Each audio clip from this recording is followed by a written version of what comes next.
ఈ రాజకీయాలు ఓటములు గెలుపులు పదవులు విషయమే కాదు. చిన్నది ఈ ఓటమి అనేది. ఎందుకు జరిగింది? కేసీఆర్ ఏది చేసినా యజ్ఞంలాగా చేయటం అలవాటు ఆయనకి, దాంట్లో లీనమైపోవడం అలవాటు. మనం చాలామంది శాస్త్రవేత్తల గురించి వింటుంటాం, చాలామంది శాస్త్రవేత్తల గురించి. ఒక ఆయన పోత రైల్లో భార్యను మర్చిపోయిందట,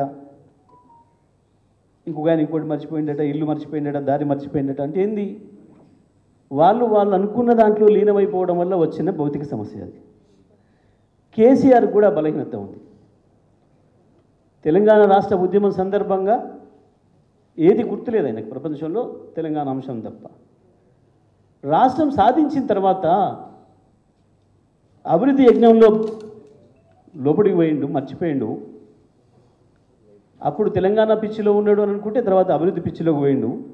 రాజకీయాలు మర్చిపోయిండు, రాజకీయ నాయకుడు అనే విషయమే మర్చిపోయిండు. అంతగా తెలంగాణ ప్రజల జీవితాల్లో వెలుగులు నింపడానికి ప్రయత్నం చేశారు.